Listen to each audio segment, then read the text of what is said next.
Fuerte advertencia desde Rusia, lo peor en cuanto al conflicto en Oriente Medio está por venir, mientras que Estados Unidos busca cortar la ayuda humanitaria a Cuba. Y estos son algunos de los temas de esta edición de Puentes Informativos. Quien está hablando soy yo, Víctor Ternovsky, periodista ruso desde Moscú. Como siempre, me acompaña mi colega desde Telesur, desde Caracas, Marina Aguirre. Marina, como siempre, un gran gusto saludarte. ¿Cómo estás? Gracias igualmente, Víctor. Muy bien, muchas gracias. Gracias a todos y todas, como siempre, por acompañarnos en Puentes Informativos, tanto a la gente de Sputnik, de Telesur, como también a la gente que nos está escuchando en este momento por la radio, por Radio del Sur, que también día a día nos acompaña. Así que muchísimas gracias y tal cual lo dijiste, la introducción que diste es así. Tenemos varios temas para abordar, así que si te parece ya arrancamos con el primero.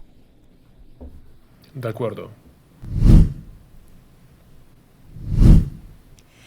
Y bueno, el primer tema precisamente tiene que ver con la flotilla Nuestra América. Estamos hablando de una flotilla que ha trasladado unas 14 toneladas de suministros de ayuda humanitaria a través de medicinas, a través también de alimentos, de paneles solares, también que es fundamental para que Cuba pueda desarrollarse de la mejor manera posible ante este recrudecimiento que hay en la mayor de las Antillas. También productos de higiene se trasladaron, estas flotillas solidarias que siempre de alguna manera u otra tratan de traspasar esa línea que tiene que ver con no querer que otros países ayuden, esa línea que tiene que ver con la solidaridad, que tiene que ver también no solo con los suministros que han llevado,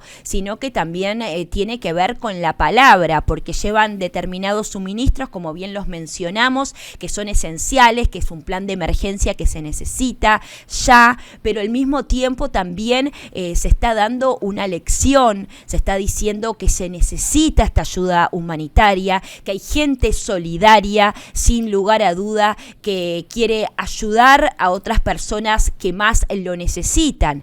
Y acá en esta flotilla hubo gente de 30 países diferentes y mucha gente también que tiene que ver con la Global Summit, con la otra flotilla que tiene que ver también con ayuda humanitaria a Gaza. Hay activistas que por supuesto brindan ayuda tanto para Cuba como para Gaza, como para quien sea, porque realmente se necesita de esta gente que, si bien esta no es la solución total, por supuesto, pero sí es un gran paso y es un llamador de atención también de que se está necesitando determinadas cosas, y así es. Bueno, la cuestión que en todo esto que llegó de la mejor manera, el Granma 2.0 fue uno de los buques que llegaron a las costas de la isla caribeña. Lamentablemente, una vez que pudieron dejar los suministros, que no hubo problema, cosa que si recordamos que en la otra flotilla, la Global Summit, los habían detenido, los habían agarrado, no pudieron llegar a destino, fue muchísimo más complicado de lo que se esperaba. No sorprendió a nadie igualmente, pero fue mucho más complicado. En este caso se llegó a buen puerto, de manera literal también lo podemos decir, y el tema fue que después, una vez que entregaron todo, por ejemplo, ahí estamos viendo al activista brasilero a Tiago Ávila, junto también con otros compañeros. De repente estaban regresando para su país, porque después van a regresar nuevamente a la flotilla Global Summit, van a regresar nuevamente a brindar ayuda solidaria a Gaza. En ese interín los retuvieron en el aeropuerto de Panamá y perdieron contacto con ellos ellos, con los 3 activistas que estaban, perdieron contacto y estuvieron durante 6 horas, le estuvieron interrogando, dice que no los trataron de la mejor manera, que aparte hablaban en inglés y que en ese momento no fue para nada cordial cómo estuvieron hacia ellos, cómo se dirigieron hacia ellos. Y después de esas 6 horas, finalmente tuvimos la suerte cuando todos, me acuerdo que estábamos al aire en Telesur y nos avisaban que lo habían liberado a Tiago y también al resto de los compañeros, y ahí hubo una gran alegría, respiramos todos realmente, porque son cosas injustas que pasan, porque uno está tratando de ayudar, está brindando la mejor de las energías, está brindando todo lo que uno puede a cambio de nada. Entonces, que pasen estas cosas, la verdad que son muy injustas, pero por suerte se pudo, se liberaron y después, bueno, regresó tranquilamente a su país y después irá, como bien dijimos, para una nueva flotilla que va a ir rumbo a Gaza, porque todo esto de ayuda solidaria continúa, no termina en un lugar y ya está, y vamos y listo, hicimos patria. Todo lo contrario. Igualmente Tiago dijo, a ver, en vez de no se preocupen tanto por mí, ni por los otros activistas, ni por eso que está pasando, preocúpense por lo que pasa en Venezuela, por lo que pasa en Cuba, por lo que pasa en Gaza, preocúpense por esas cosas realmente, pongan la energía ahí y no tanto en estas cosas que pasan, que son secundarias según él, y que son cosas que pueden llegar a pasar sin lugar a dudas. Así que bueno, estamos contentos por suerte porque finalmente los pudieron liberar y porque la ayuda humanitaria llegó, el mensaje también llegó a Cuba y esperemos que así también llegue a Gaza, que ese también va a ser un tema más complicado porque hasta ahora no se ha podido llegar, ¿verdad, Víctor? Así es, Marina, tú sabes, tú resaltaste 2 aspectos, ¿no? Un aspecto negativo, el aspecto negativo es este, ¿no? Que de una u otra manera se trata de cortar este flujo de ayuda humanitaria a Cuba, ¿no? Incluso se llega a casos tan deplorables como tú estás describiendo, ¿no? Tratar de detener prácticamente a personas que tratan de ayudar a Cuba en esas circunstancias, además, de alguna manera tratar de humillar a esta gente, porque mira, no es un hecho menor tratar de hablar inglés a unas personas que, por ejemplo, hablan en este caso español seguramente en particular, ¿no? Sí, o portugués en el caso de Ávila. O portugués, por sí. ejemplo. Sí, no, obviamente me parece que se trata de un intento de alguna manera de humillar, de poner a la persona en una situación incómoda y nuevamente vuelvo a repetir, ¿por qué? Simplemente por querer ayudar a Cuba en las circunstancias que ya las hemos descrito. Me parece que perfectamente en este programa. Pero sí, hay cosas positivas que tú acabas de mencionarlas. Y tú sabes, entre estas cosas positivas yo también lo que resaltaría es la propia existencia de esta gente. Mira, por mucho que se pretenda cortar este flujo de ayuda humanitaria a Cuba, por mucho que se pretenda cortar justamente la solidaridad internacional con Cuba, no lo están logrando. Y de hecho, estas personas son encarnación de esta solidaridad internacional con Cuba. Además, unas personas a quienes le da prácticamente igual estas prohibiciones estadounidenses. En ese sentido, el tono de este activista que tú acabas de mencionar, lo que dijo, que no se preocupen por mí. Con mí todo bien, ¿no? Que se preocupen con Cuba. Entonces me parece que es un mensaje muy importante. Y yo incluso te diría que me parece que quienes están deteniendo a estas personas, además tratando de humillarlas de alguna manera, me parece que por otra parte están cometiendo un error porque el efecto me parece que es el contrario. Esto solamente alimenta el enojo internacional por la injusta agresión, felizmente por ahora, felizmente entre comillas, obviamente económica, hablo felizmente porque felizmente no se ha llegado todavía a la agresión militar contra Cuba. Pero bien, me parece que las consecuencias son estas. Crece el enojo internacional, el desacuerdo internacional. Entonces habrá más gente justamente sumándose a la causa cubana, según mis criterios. Y bien, entonces yo entre las consecuencias veo esto. Mira, tratan de cortar el flujo, pero la gente al ver estas medidas tan injustas, me parece que simplemente entonces va a aumentar, ¿no? El bando de los que apoyan a Cuba. Yo así formularía, Marina. Ojalá que sí, que así sea, Víctor, sin lugar a duda, que la gente, que se sume más gente a este apoyo, porque varios países ya se están sumando, que hemos hablado al respecto, varios países están tratando de brindar su ayuda dentro de lo que pueden y como pueden. Entonces, me parece totalmente justo de que todas estas acciones se repitan, se ha llegado, se ha podido concluir y se ha podido entregar esta ayuda humanitaria y también el mensaje, como bien decimos, porque son activistas y también están llevando un mensaje, sin lugar a dudas. Entonces, la importancia que tiene todo esto, ¿no?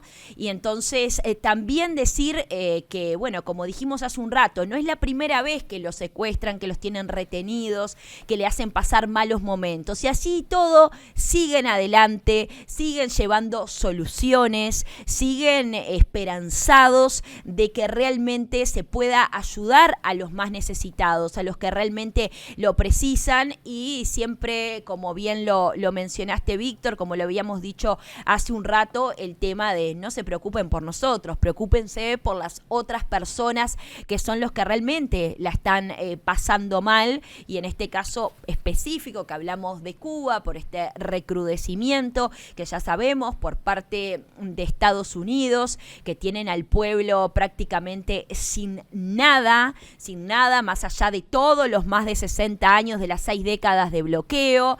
Pero en este momento sí será importante este salvataje, que como decimos no lo es todo, pero sí es muy importante este tipo de acciones, y muchas pequeñas acciones suman una gran acción. Entonces está bueno que haya muchos focos solidarios por diferentes lugares. También mencionar que puede ser también un tema secundario sin lugar a dudas, pero cuando los retuvieron a los activistas, también le confiscaron dispositivos electrónicos.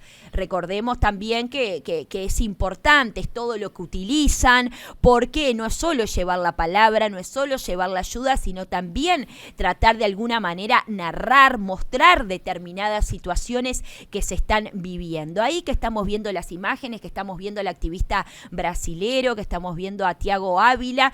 Hubo un gran recibimiento por parte del gobierno cubano, los esperaron como héroes, como lo que son, porque son personas que realmente se la están jugando su vida, sin lugar a dudas. Y es importante decir esto, son personas que realmente se la están jugando por una causa noble. Entonces, así fueron recibidos por el gobierno de Cuba, por el mandatario Miguel Díaz-Canel y por otras autoridades más cubanas, y la verdad que fue una espera linda y fue un recibimiento aún mejor, Víctor. Sí, Marina, tú sabes, y además aquí opinar un poquito, porque tú sabes, me parece que es tan evidentemente injusto lo que está haciendo ahora mismo la administración estadounidense contra Cuba, que según mis criterios esta arremetida tiene sus días contados. Y yo te explico por qué. Porque según mis criterios todo sistema injusto es un sistema inviable. Es un sistema que solo existe mientras que existe motor de este sistema. Mira, en este caso, como estamos hablando sobre Cuba, obviamente el motor es Estados Unidos. Ahora estamos hablando sobre la detención de estos activistas por parte de países regionales, desgraciadamente, que en este caso resulta que juegan, vamos a decirlo así, en el bando de Donald Trump. Pero yo vuelvo a insistir que todo ese sistema colapsará una vez desaparece el motor de ese sistema evidentemente injusto. Y justamente por ser un sistema injusto, por eso colapsará, por eso no podrá perdurar mucho tiempo. Entonces, ¿cuánto tiempo perdurará este sistema injusto? Sí, tanto tiempo cuanto durará la administración actual estadounidense, la administración de Donald Trump. Mira, en ese sentido, ya me parece que podríamos hacer algunos pronósticos en cuanto a tiempo que perduraría esa administración. No sé si has visto, esta semana salieron estadísticas bastante interesantes, yo diría que impactantes, pero no para nosotros. Yo creo que sobre todo son impactantes para el propio Donald Trump. Mira, su aprobación ha caído a niveles históricamente bajos. Nunca en su carrera, nunca en su vida política, nunca durante sus presidencias afrontó una situación como la de ahora. Ahora la situación es que su gestión solo es aprobado por 36% de los estadounidenses. Mira, ya se acerca al 70% el número de los estadounidenses que no apoyan su gestión. Mira, no solamente por lo de Cuba, eso hay que reconocerlo, Oriente Medio también tiene, digamos, gran participación, vamos a decirlo así, en esas estadísticas, pero no obstante, mira, ya muchos pronósticos de que esta administración prácticamente no tiene mucho futuro, vamos a decirlo así. ¿Qué significa eso en el contexto de Cuba? Como no va a tener mucho futuro esta administración, tampoco va a tener mucho futuro esta injusticia contra Cuba. Y también con, vamos a decirlo así, la caída de esa administración. Mira, obviamente estoy hablando de la caída electoral. Me parece que también caerán todos aquellos, vamos a hablar muy diplomáticamente, ayudantes regionales de esta administración en asfixiar a Cuba. Vuelvo a repetir, de manera tan injusta, absolutamente injusta. Y por eso colapsará ese sistema. Ojalá que así sea, es muy esperanzador lo que estás diciendo, Víctor. Yo no tengo duda que el sistema de Donald Trump, la manera de manejar las cosas va a caer, pero lamentablemente es difícil que caiga la cabeza imperialista, altanera que tiene Estados Unidos, esté el presidente que esté de turno, porque la historia nos demuestra eso. De hecho, más adelante vamos a estar hablando también del tema de Argentina, que tiene que ver con la dictadura, que tiene que ver con un apoyo de Estados Unidos, que en ese momento el presidente era Kissinger, etcétera, etcétera. Entonces, si será complicada la situación, que pasan los años, y hablando de Cuba específicamente, de un bloqueo de más de 60 años, con un recrudecimiento ahora, pero que ningún presidente estadounidense ha hecho nada para sacar ese bloqueo, para sacar tantas sanciones. Entonces, podrán cambiar al presidente, sí, que yo creo que es de los peores que ha tenido la historia de Estados Unidos, el actual presidente, y sobre todo en esta segunda parte, más que la primera. En la primera estuvo tímido al lado de esta segunda parte en el mandato Donald Trump. Pero más allá de eso, ¿cómo va a caer ese sistema, esa manera de pensar de los presidentes norteamericanos? Eso es lo que más me preocupa, porque siempre la historia ha sido así. Siempre unos explotadores, siempre gente que miró hacia el costado al resto del mundo, que se creyó superior a todo. Entonces ahí también está lo complicado. Es como que es un sistema que hay que sacar más allá del presidente mismo o los que estén de turno en el momento, Víctor. No sé qué pensás al respecto. Sé que tenemos que pasar al siguiente tema, que también Estados Unidos tiene que ver con el siguiente tema, pero yo en realidad me cuesta estar tan esperanzadora en ese punto, ¿verdad?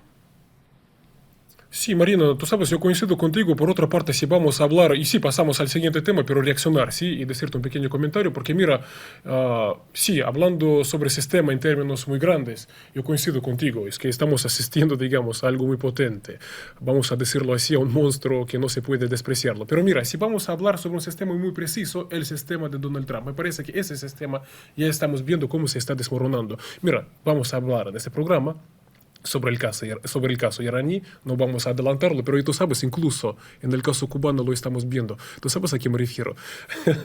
Mira, no encuentro palabras para esa situación. Impusieron bloqueo energético a Cuba y ahora resulta que la embajada estadounidense en La Habana está pidiendo al gobierno cubano diésel como para poder sobrevivir.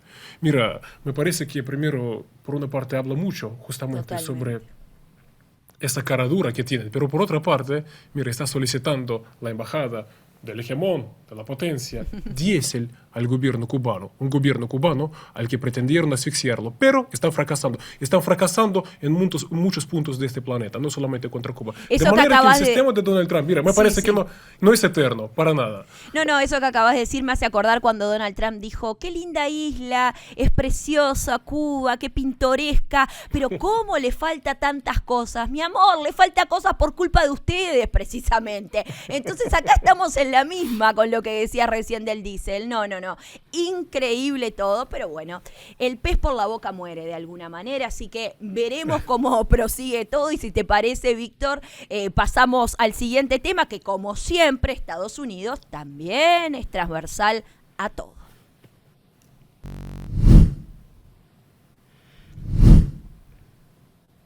Sí, Marina, ya estaba adelantando, me parece que es un tema que sí merece la pena seguir abordándolo, porque obviamente está en todas las portadas. Además, es un tema que desgraciadamente, mira, yo cuando empezamos este programa estaba hablando sobre una advertencia rusa. Me refiero a las últimas palabras, acaba de dar una entrevista, me parece que muy importante e interesante, el vicepresidente del Consejo de Seguridad ruso, Dmitry Medvedev, y consultado sobre la situación en Oriente Medio, sobre este conflicto, sobre las consecuencias de esta agresión estadounidense-israelí contra la República Islámica de Irán. Desgraciadamente lo que dijo, y además argumentó, dijo que según sus criterios solamente lo peor está por venir. Es decir, la peor fase ni siquiera la estamos presenciando ahora. Pero mira, antes de hablar sobre esto, yo quería decirte lo siguiente, porque nuevamente estamos asistiendo a una situación muy interesante. Donald Trump diciendo que supuestamente ha derrotado a la República Islámica de Irán. Pero en estas circunstancias, al mismo tiempo, la República Islámica de Irán no deja de endurecer sus condiciones a Estados Unidos para permitir a Donald Trump poder huir, poder salir de este conflicto. De manera que, mira, estamos viendo una situación en la que lo de un Irán supuestamente derrotado obviamente es un cuento, absolutamente, mientras que la realidad es la que yo estoy describiendo ahora mismo. ¿Cuáles son las condiciones de la República Islámica para permitir a Estados Unidos salir y huir de ese conflicto? Acaban de publicar sus condiciones las autoridades de la República Islámica, básicamente son las siguientes. Exigen a Estados Unidos frenar la agresión contra Irán, además frenar su agresión contra los aliados regionales de Irán, básicamente Yemen, Líbano, Gaza. Además solicitan garantías reales de no agresión contra la República Islámica por parte de Estados Unidos, por parte de Israel. Además exigen indemnizaciones por todos los daños causados a Irán. Y finalmente exigen a Estados Unidos reconocer la soberanía de la República Islámica de Irán sobre el estrecho de Hormuz. En otras palabras, Irán le dice a Estados Unidos que Estados Unidos no tiene nada que hacer en el estrecho de Hormuz, sino que lo controla Irán. Vuelvo a repetir, lo controla un Irán supuestamente derrotado y supuestamente aplastado por Donald Trump. Es una cosa. Y además, me parece interesante que Irán incluso condiciona quienes pueden y quienes no pueden ser interlocutores por parte de Estados Unidos en cuanto a diálogos de paz con la República Islámica. Y es interesante porque desde Irán, por ejemplo, dijeron que por parte de Estados Unidos ya no van a aceptar como interlocutores a Steve Witkoff, enviado especial estadounidense, además yerno de Donald Trump. Explicaron claramente por qué, porque quedó demostrado, y Marina, de hecho, estábamos hablando en este programa, ¿no? Es un tema que surge desgraciadamente, o no sé si desgraciadamente o no, pero mira, ese tema que surge prácticamente en muchas nuestras ediciones, sobre hasta qué punto se puede negociar, hasta qué punto se puede confiar en Estados Unidos, ¿no? Y nosotros nos mostrábamos preocupados sobre si Irán está siendo engañado ahora mismo. Mira, los iraníes acaban de responder a esa pregunta nuestra. Acaban de decir que no van a negociar ni con Steve Witkoff ni tampoco con el yerno de Donald Trump. ¿Por qué? Porque ya les engañaron. Como también engañaron en particular a otros países, como también pretenden engañar a Cuba en particular. Mira, Marina, entonces yo por ahora me detendría solo decirte que estamos observando un Irán supuestamente derrotado, aplastando, dictándole las condiciones a Donald Trump, quien aparentemente sí quiere huir. Y como la República Islámica se da cuenta de que quiere huir a Estados Unidos, entonces aprovecha esta situación imponiendo sus condiciones para permitir la huida estadounidense. Totalmente, y en medio de todo esto hay un diario norteamericano que quiere hacer creer que desde el lado de Estados Unidos estaría negociando unos 15 puntos determinados con Irán. Y la gente, las autoridades iraníes han dicho que no hay ningún tipo de diálogo, de negociación, de que no hay puntos que se les haya expresado al respecto. Entonces también lo que siempre hablamos, los medios de comunicación al servicio del poder, determinados periódicos que quieren hacer creer determinadas narrativas que están ocurriendo y que no están así, porque el que está marcando la cancha, como bien lo marcaste, con los 5 puntos que marcaste, es Irán. Irán es el que está marcando la cancha y no precisamente Estados Unidos. Estados Unidos en este momento es como esa personita, ese arrastrado que está pidiendo un poco más que por favor negociemos. Recordemos que ya va por la ola número no sé cuánto, 82, y más o menos Irán hacia como legítima defensa, por supuesto, pero va por el ataque número 82 aproximadamente en este momento. Así que el que está pidiendo un poco más que de rodillas es Estados Unidos, porque se dio cuenta que la embromó mal porque cuando podían negociar, en vez de negociar, atacó, lo mismo que hizo en junio del año pasado, del 2025, no se pudo salir adelante y bueno, y ahora está pidiendo un poco más que determinadas negociaciones, determinadas cosas, pero obviamente que siempre Estados Unidos va a querer reducir el poder iraní, va a querer tener el control internacional, va a querer que haya menos influencia regional, cuando Irán obviamente quiere todo lo contrario, quiere una soberanía como no tendría ni que pedirla, pero por supuesto que uno como país quiere su soberanía total, no quiere para nada disminuir el tema del poder, quiere tener derecho a determinadas tecnologías y también mantener de alguna manera u otra su influencia. Entonces es como también que si se llega en algún momento nuevamente a alguna mesa de negociaciones o lo que sea, y es como complicada la situación, ¿no? Porque es como dos personas que están hablando de determinadas cosas, de determinados puntos contrarios totalmente, y que yo no sé qué tanto se pueda llegar a definir, Víctor. Sí, Marina, tú sabes, tú dices que está complicada la situación. Yo también diría que la situación hasta cierto punto, obviamente teniendo en cuenta el desastre que representa esa situación, pero también tiene su parte graciosa. Mira, ¿a qué me refiero? Y gracias por mencionarlo.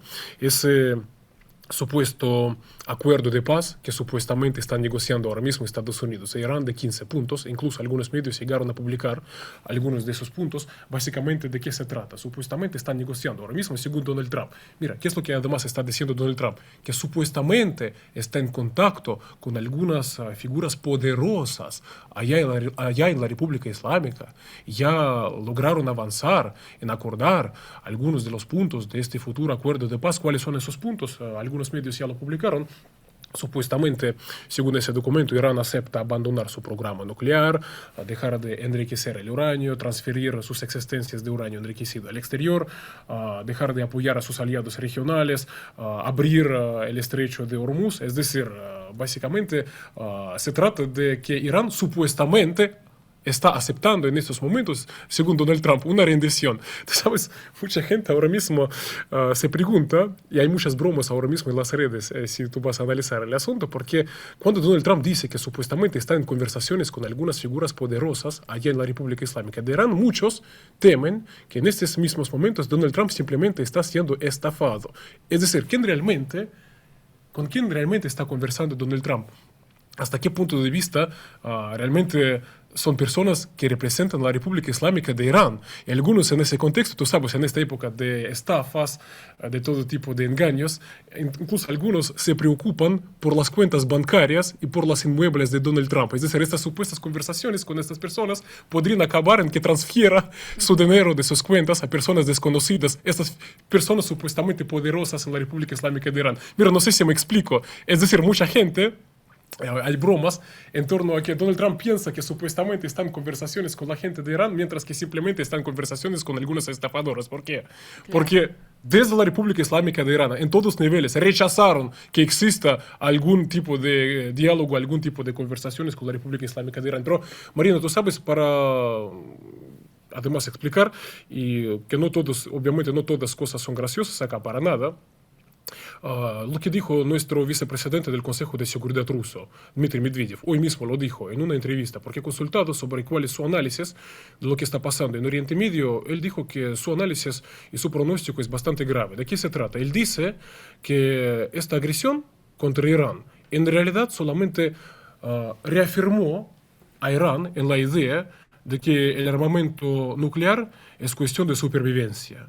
Es decir, no es que los estadounidenses e israelíes con esta agresión no disaudieron a Irán en cuanto a armamento nuclear, sino que probablemente reafirmaron a la República Islámica de Irán de que el armamento nuclear es algo necesario justamente para poder defenderse. Algo que en un contexto de la persistencia israelí de borrar a Irán de la faz de la tierra puede tener consecuencias, dice prácticamente de una guerra nuclear, desgraciadamente, el vicepresidente del Consejo de Seguridad ruso, y también dice que este conflicto lo que ha demostrado, y lo descubrieron los países del Golfo Pérsico, que Estados Unidos solo defiende en la región a Estados Unidos e Israel. ¿Qué significa eso? Dice que según sus criterios una de las consecuencias de este conflicto es que las naciones del Golfo Pérsico también van a querer tener armamento nuclear como garantía de su seguridad. Es decir, estaríamos asistiendo a una inminente nuclearización, desgraciadamente, de esta región, contrario a lo que pretendía justamente Estados Unidos e Israel.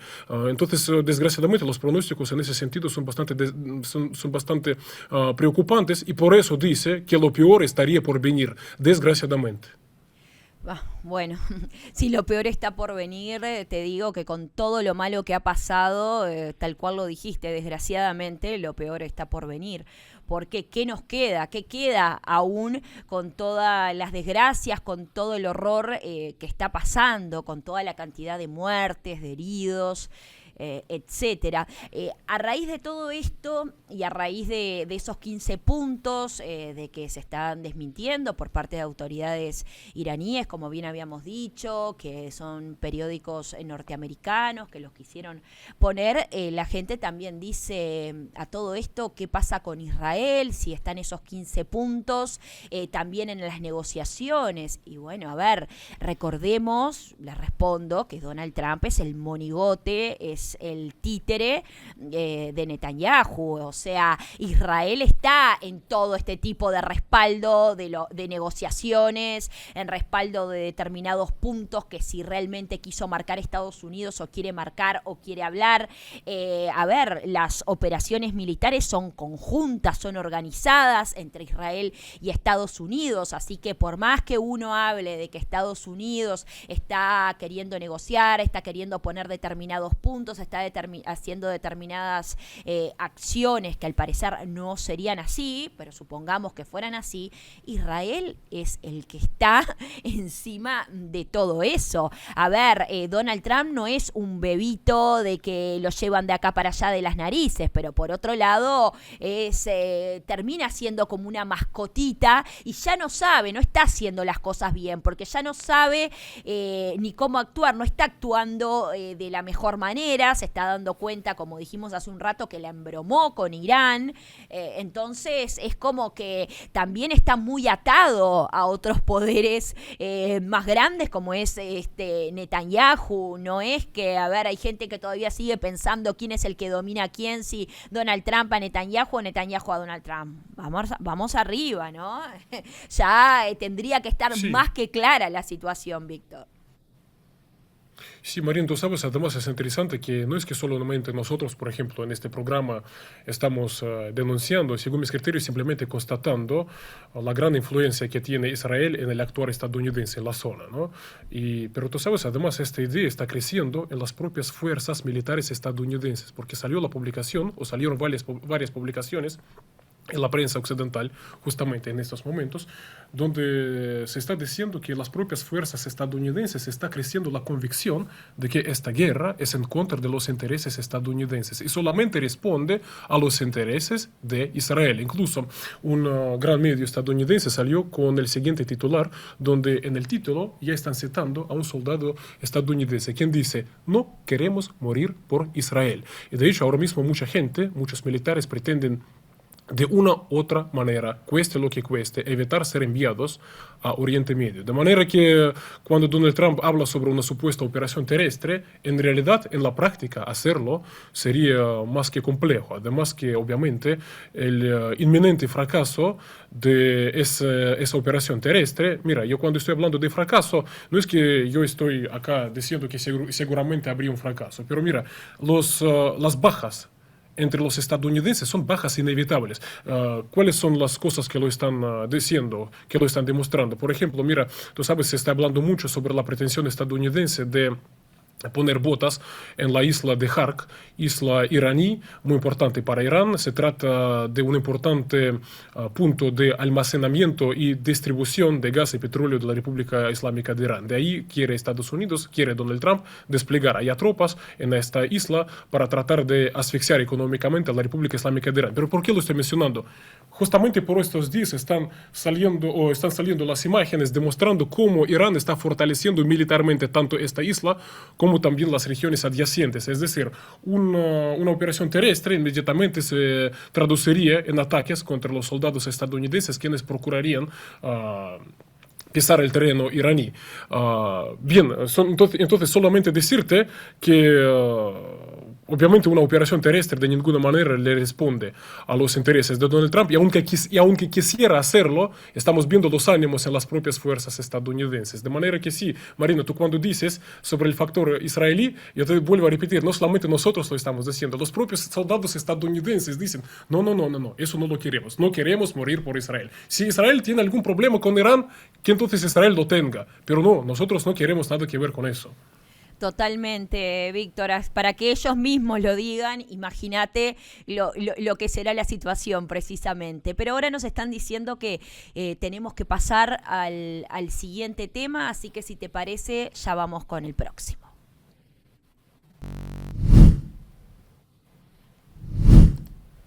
Como bien saben, en la jornada de ayer, 26 de marzo, hubo una audiencia, hubo un juicio en Nueva York contra el presidente Nicolás Maduro y contra la primera dama Cilia Flores. En torno al juicio vamos a destacar que el juez mantiene el caso contra el presidente Maduro, pese al bloqueo de Washington de su defensa. Estamos hablando de que, de alguna manera, tanto la defensa del presidente Maduro como la defensa de la diputada Cilia Flores, obviamente que pidió que el Estado venezolano se haga cargo de los honorarios hacia ellos, hacia la defensa. Ahora, Estados Unidos cortó con eso, dijo que no iba a ser de esa manera. Entonces, bueno, se pidió desde la defensa al juez que se desestime el caso, ya que no iba a poder tener la defensa que quería, que necesitaba realmente, que no iba a ser pagada por el Estado venezolano. Ahora, el juez dijo que no, desestimó eso, pero por otro lado, igualmente dijo que tendría que tener, sí, el dinero tendría que salir del Estado, lo dijo de alguna manera el juez en esta audiencia, y eso quedó un poco de que va a tener, obviamente, porque no, si no llegara a salir del Estado ese dinero, igualmente tiene derecho y tiene acceso a tener, por supuesto, una defensa digna, como tiene que ser, como cualquier ciudadano, como cualquier persona puede tener otro tipo de defensa gratuita que te tiene que de alguna manera te la tienen que otorgar. Entonces, eso quedó un poco en el aire. Igualmente el juez hizo hincapié, hizo como un guiño a eso de que debería ser de esa manera, tendría que tener ese derecho a tener la defensa. Estamos hablando que son defensas que hay mucho dinero de por medio, millones de dólares, de cual ya el presidente y la primera dama dijeron claramente no tienen esos recursos, esos fondos para poder pagarlos de manera privada, a no ser que sean pagos por el Estado. Entonces ahí está la complicación, y en eso fue que giró más que nada esta audiencia en este momento. La gente de repente esperaba una próxima fecha que el juez dijera. El juez todavía no anunció una próxima fecha, capaz que se esperaba de otro lado, que se llegue más adelante este juicio, que se dé esta audiencia. Tampoco tampoco se avanzó de otro modo, pero lo que sabemos, como dijimos, que el juez mantiene el caso contra el presidente Maduro, pese al bloqueo de Washington a su defensa, porque fue Estados Unidos el que está bloqueando los fondos para poder realizar la defensa. O sea, lo tienen agarrado de pies y manos en ese aspecto, porque no puede ser que se bloqueen esos fondos que aparte son del Estado venezolano. Y mientras tanto, más allá de esto, de lo que pasó dentro del lugar, lo importante es que hubo muchas movilizaciones, hubo muchas manifestaciones en apoyo al presidente Nicolás Maduro y a la primera dama, la diputada Cilia Flores. La gente tanto fuera del tribunal, que dice Free President, presidente lo queremos libre, como también en otros lugares, en otros países. También pasó en Venezuela, claro está, hubo manifestaciones pidiendo en ese momento en el que estaba la audiencia de que por favor liberen tanto al presidente Maduro como a la diputada Cilia Flores. Y uno también, más allá de las manifestaciones en varias partes, en varios países, en varias embajadas venezolanas de distintos países, en Rusia pasó en China, pasó en España, pasaron en varios lugares, porque las embajadas también se hicieron cargo al respecto y se manifestaron como debe ser. Pero lo más loco de todo esto es que mientras estaba pasando esta audiencia y mientras estaban estas manifestaciones apoyando a la pareja presidencial, Trump estaba hablándole a la prensa y tuvo una interferencia en este juicio ilegal contra el presidente Nicolás Maduro y contra la primera dama Cilia Flores, y empezó a hablar a través de la prensa, empezó a hablar mal, empezó a decir cosas horribles como por ejemplo es un hombre peligroso que ha matado mucha gente, mandó gente a nuestro país, vació las cárceles de Venezuela para enviarlos a nuestro país, espero que se le presenten los cargos, vació sus prisiones para que vinieran a nuestro país y fue uno de los principales proveedores de las drogas que llegan a nuestro país. Esto estaba diciendo en el momento de la audiencia el presidente norteamericano Donald Trump. ¿Por qué lo hacía? Porque quería interferir en la opinión pública, porque a través de la prensa quería interferir en la cabeza de la gente, porque también ve que el pueblo se está movilizando y está defendiendo y apoyando tanto al presidente Maduro como a Cilia Flores. Entonces, este fue más o menos el panorama, tanto adentro como fuera, y como lo que también estaba haciendo el presidente Donald Trump en ese momento, Víctor. Sí, Marina, tú sabes, así es como también yo veo el panorama, tal y como tú acabas de describirlo. Tú sabes, yo solamente vuelvo a repetir algo que ya lo dije en otra edición, en otro programa nuestro, ¿no? Que este supuesto juicio es toda una farsa. Mira, por una razón muy sencilla, y no voy a decirlo yo, simplemente los especialistas, los juristas, dicen, entonces, Nicolás Maduro es presidente, tiene inmunidad presidencial. Entonces, ¿de qué persecución jurídica, de qué supuesto juicio podría tratarse? No es juicio, es una farsa, como mínimo. Es una farsa, como mínimo. Es la primera cosa.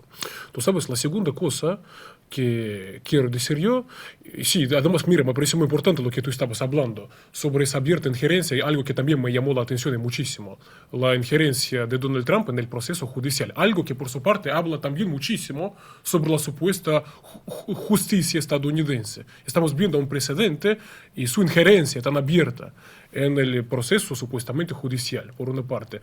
Y tú sabes, yo te diría que según mis criterios, este supuesto juicio sí es una sentencia, pero es una sentencia contra la supuesta justicia estadounidense. Simplemente estamos viendo que esa justicia, según mis criterios, simplemente no existe. O como mínimo, no existe en este caso en particular, porque este caso es toda una violación, es toda una farsa. Nicolás Maduro es presidente. No puede ser juzgado tal y como lo están haciendo ahora mismo. Punto. No hay de qué hablar. Bien, pero por otra parte, hay quienes sí tienen mucho que decir, como es el caso de Donald Trump. Habla y habla, justamente en violación de todas las normas. Pero bien, Marina, primero, es una farsa, y segundo, con la justicia no tiene absolutamente nada que ver, es mi convicción, basada en lo que están diciendo los especialistas. Totalmente de acuerdo con vos, Víctor. Esto es un juicio totalmente ilegal porque, por supuesto, también el secuestro al presidente y a la primera dama fue de manera ilegal esa madrugada del 3 de enero y se violó todo tipo de derecho internacional. No hay que olvidarse que Nicolás Maduro es el presidente de Venezuela y Cilia Flores es la primera dama de Venezuela. Entonces, esos puntos que a veces Estados Unidos no quiere poner en el tapete y los hace a un lado por conveniencia precisamente al momento del juicio, porque no tiene nada que decir. Todas esas pruebas ya se han visto, muchas han quedado al costado del camino, se ha visto que lo del cártel de los soles no existía, que esto, que lo otro, bueno, muchísimas cosas que no vamos a estar diciendo ahora que ya lo hemos nombrado en varios programas. Entonces, bueno, nada, así es la situación. Esperaremos a una próxima fecha que diga este juez de 92 años, que si este juicio continúa o no sé cuánto tiempo más va a tener, yo no sé si no lo perdemos en el camino, pobre hombre, no quiero decir eso ni augurarle nada malo a nadie, pero un juicio que puede llegar a empezar un juez y terminar otro, es como muy loca también la situación, ¿no? Pero bueno, veremos a ver qué sucede. Sabes, sí. Sí. Sí, Marina, solamente reaccionar a estas palabras me parece muy importante este comentario que tú estás mencionando, ¿no? Tiene este juez 92 años y de ahí surge la pregunta, ¿no? ¿Cuánto duraría este proceso? Mira, yo solamente volver a repetir la idea que la expresé cuando empezamos este programa. Tú sabes, toda esa farsa, según mis criterios, continuará tanto cuanto perdure esta actual administración estadounidense. Es mi convicción. Vamos a ver cómo ocurra. Pero mira, me parece que sería un grave error por parte de la siguiente administración. Además, yo estaba mencionando hoy a la figura del vicepresidente del Consejo de Seguridad de Rusia, quien afirma que seguramente la próxima administración será administración demócrata y lo veremos pronto. Anuncia Dmitry Medvedev, ¿no? Pero bien, yo solamente decirte que me parece que no perduraría mucho este asunto, esa farsa desaparecerá con la desaparición de la administración de Donald Trump y supongo que a la administración siguiente, a la administración demócrata, quizás no le convendría tener algo que ver con esta farsa. No, así que mira, ojalá así sea. Totalmente. Seguramente cualquier presidente que venga va a ser mejor que el que está ahora en este momento en funciones en Estados Unidos, que Donald Trump, pero igualmente recordemos que demócratas y republicanos prácticamente lo mismo. Tenemos el ejemplo de Obama, pero bueno, para muestra falta un botón, como dice el dicho, así que veremos qué ocurre, veremos qué pasa y ahora sí tenemos que pasar al siguiente tema. Nos vamos a Argentina.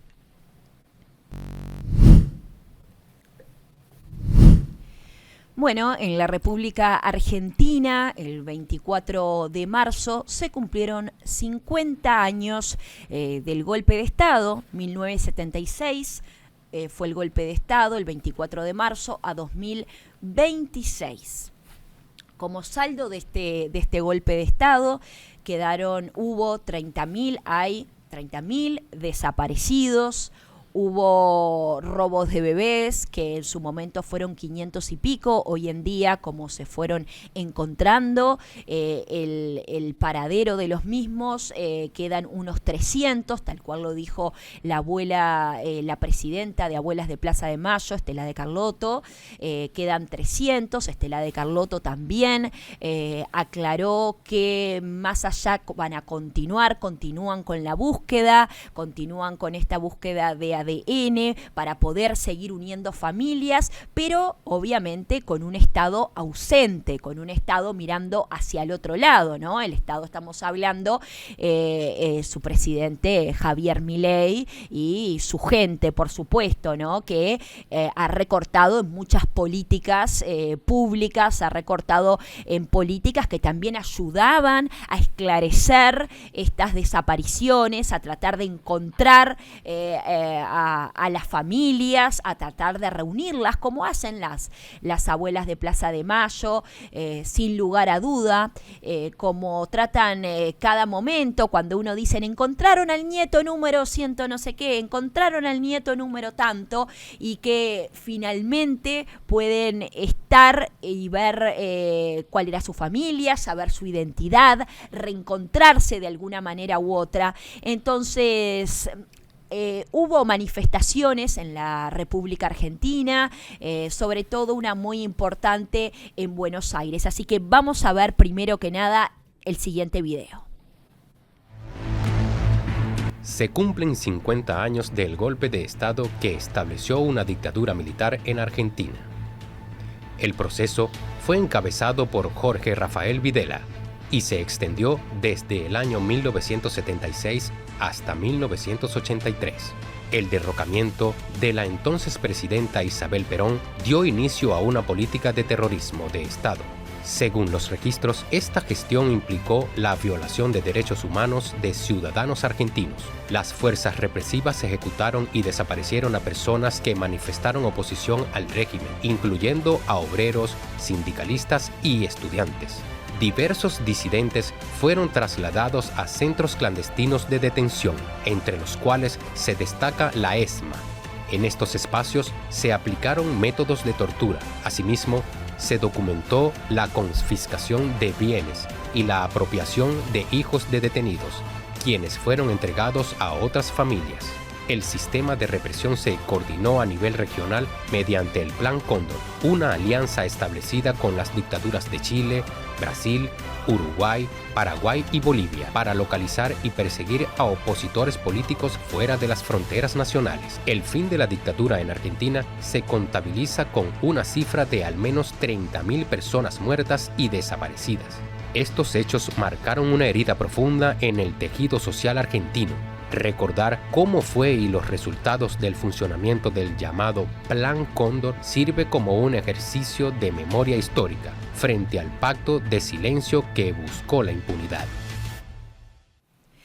Memoria, verdad y justicia y nunca más terrorismo de Estado. Eso fueron parte del lema de la marcha que se realizó en conmemoración de los 50 años del golpe de Estado, que acá en este video, que muy bien aclaraba todo, hablaba del Plan Cóndor, del famoso Plan Cóndor, ese plan regional que fue apoyado por Estados Unidos. Y es lo que decíamos hace un rato, en ese entonces fue apoyado por Kissinger, por el presidente Kissinger, y que mismo les dieron elementos para la tortura, también les enseñaron a realizar determinadas torturas. Esto ya venía de antes, de alguna manera Estados Unidos estaba como tratando de explicar cómo hacer para que el comunismo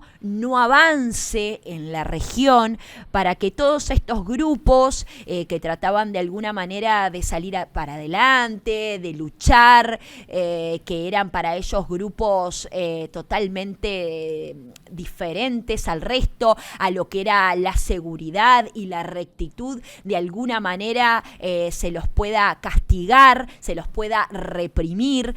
Entonces es una etapa muy dura, no solo para Argentina, sino que para otros países como fueron bien mencionados, para Uruguay, para Paraguay, para Bolivia, para Brasil, para muchos países que también estuvieron dentro de este plan Cóndor. Por eso hay veces que en Argentina también se encuentran de alguna manera familiares de Uruguay, y en Uruguay también de alguna manera de Argentina, porque por supuesto estaba todo totalmente interconectado en su momento. Entonces ahí estamos viendo parte de la manifestación, de la conmemoración de estos 50 años, que la verdad que fue una época, una etapa totalmente negra de la historia, una etapa totalmente dura, y que es importante siempre rememorarla, es importante recordar nuestra historia para que precisamente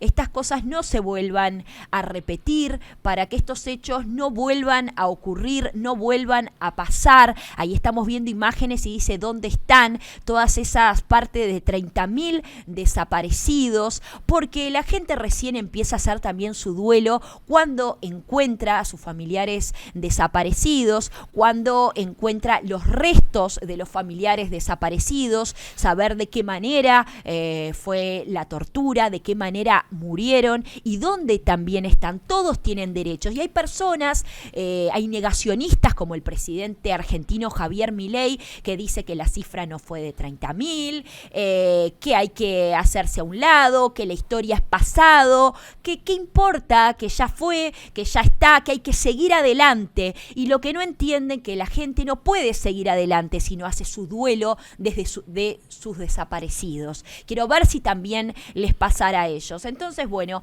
Víctor, vos tendrás también mucho para decir, pero esto es parte de lo que se vivió ese 24 de marzo, rememorando a ese 24 de marzo también, pero del año 1976 en Argentina.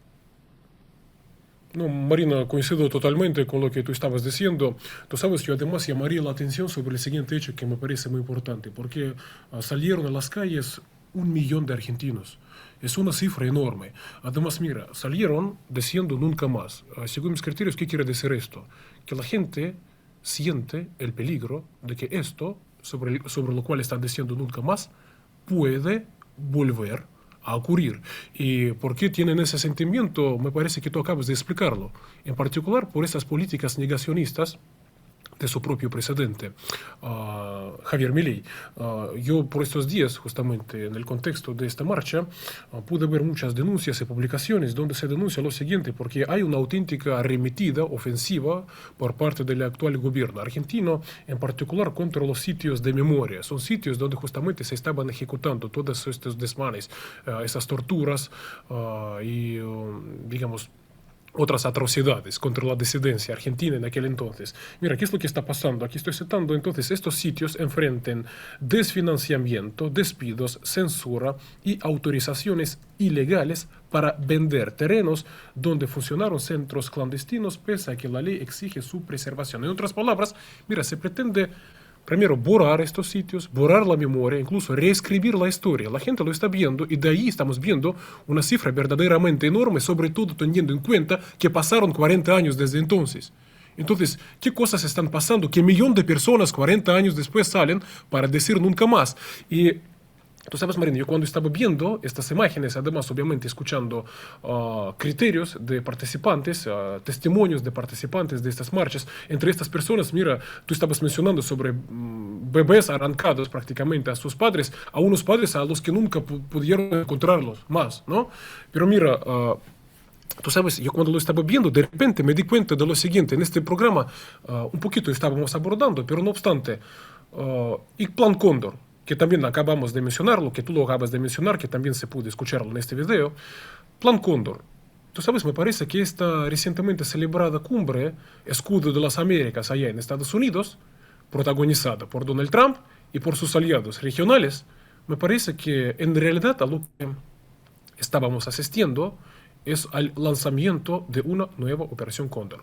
Es mi opinión, porque si analizamos lo que ahí se estaba diciendo sobre quiénes fueron los reunidos, y además, si además añadimos estas imágenes que estamos viendo ahora mismo, 1 millón de personas preocupadas, me parece que también preocupadas por esta cumbre Escudo de las Américas allá celebrada en Estados Unidos. Y además, me parece que ese nuevo Plan Cóndor, me parece que ya lo estamos viendo. Por ejemplo, en este programa estábamos hablando contigo sobre estas tensiones nuevas entre Colombia y Ecuador, justamente en el contexto de esta cumbre. Y Colombia, un gobierno de izquierda. Por ejemplo, Cuba, ¿qué es lo que está pasando ahora mismo en cuanto a Cuba? Venezuela, su presidente secuestrado en particular, ¿no? Me parece que realmente estamos asistiendo a una nueva Operación Cóndor. Donde se inauguró de forma oficial fue allá, en la cumbre Escudo de las Américas. De manera que estos hechos supuestamente lejanos, hace 40 años, no son hechos lejanos. Así lo demuestran gentes presentes aquí ahora, hoy, en las calles de Nicaragua, en las calles de Argentina, lo siento, 1 millón de personas. Y, bien, me parece que eso ofrece otra óptica a lo que acaba de pasar allá en Estados Unidos, en esta cumbre. Totalmente de acuerdo con vos, Víctor. Ese es el panorama, es siempre tratar de ir contra los gobiernos de izquierda. Sin lugar a duda, los gobiernos y las personas, las organizaciones, los estudiantes, contra los que piensan diferente, contra los que piensan distinto, es reprimirlos, es ir contra ellos, es torturarlos, porque la tortura fue un horror en esa época, sin lugar a dudas, que podemos tener otro programa más adelante, pero hay muchos casos que la verdad que estremecen. Y como ahora tenemos que ir redondeando, lo importante es saber que más allá de que hay un Estado ausente, la búsqueda sigue activa. Quedan 300 bebés por resolver, 300 bebés robados por encontrar, por dar con ellos, por dar con su paradero. Así que todo continúa activo, que es lo importante, frente a un gobierno de Javier Milei, que es un mandatario negacionista, que niega las de 30.000 desapariciones, ningunea y dice que son muchos menos, y también recorta, como bien dijimos, reduce en políticas de memoria, precisamente, como bien decías, Víctor, para borrar la memoria, para no llegar a los objetivos. Y acá hay una tristeza muy grande, que hay muchas abuelas, los padres ya lamentablemente fueron torturados, los mataron y no pudieron conocer a sus hijos. Pero hay muchas abuelas que son los que están luchando, las abuelas de Plaza de Mayo precisamente, y que mueren sin saber también el paradero de sus nietos. Están muy viejitas esas abuelas que lucharon desde un momento. Recordemos que ya van 50 años del golpe de Estado. Entonces, la verdad que es muy triste la situación y ojalá que se sigan encontrando a cada uno. Y lo bueno es que cuando se le hicieron notas también a estudiantes, a universitarios, dijeron que ellos van a seguir con todo esto, van a seguir buscando el paradero de esos nietos. Entonces esas abuelas ya no van a estar más, pero sí dejan su legado, sí dejan esta huella y van a continuar hasta el final, así que pueden morir en paz también de que esos nietos de alguna manera se van a encontrar. Así que nada, Víctor, esta es la situación, esta fue la conmemoración que se realizó por estos 50 años de golpe de Estado, que realmente para los países de América son momentos muy duros cuando se cumple la fecha en cada país, tanto del comienzo como el final de cada golpe de Estado, que es cuando le hablamos al final, cuando se libera ese último preso político, cuando ya de nuevo se puede continuar y puede volver la democracia al país como debe ser y como tiene que ser. Así que bueno, nada, Víctor. Sí, decime. Sí, no, mira, yo entiendo que tenemos que terminar, pero solo decirte una cosa, porque yo también estaba viendo muchos videos de estas marchas y también, mira, es lo que me impactó, la participación de esas abuelas, una abuela diciendo lo siguiente: mira, 40 años nosotros estamos luchando por esta causa.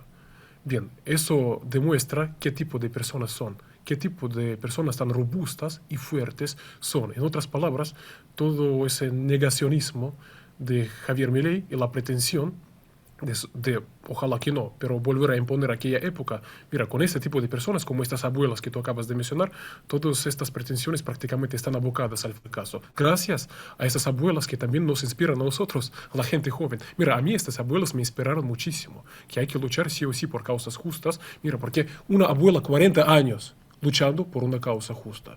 Bien, entonces solo me pareció muy importante que lo mencionaste, reaccionar. Exactamente, luchar hasta el último suspiro, eso es parte de la vida y también creo que es lo que hace que uno siga adelante, ¿no? Que le encuentre sentido a la vida tras un dolor tan grande como la desaparición de un nieto, porque ya sus hijos los mataron, a sus hijos los torturaron y ahora es encontrar lo que quedó de ellos, el fruto precisamente que son sus nietos y que es parte de su historia, sin lugar a dudas. Bueno, muchísimas gracias, debemos terminar. Gracias, Víctor, como siempre, por tu compañía, por ser parte ambos de este programa, a través de Sputnik, a través de Telesur, también a través de Radio del Sur. Muchísimas gracias a los oyentes y gracias a todos y todas por sus opiniones, por sus comentarios, por seguirnos escuchando, por seguirnos viendo, y les mandamos un beso enorme desde acá. Sí, muchísimas gracias. Un gran abrazo. Hasta luego. Chau, chau.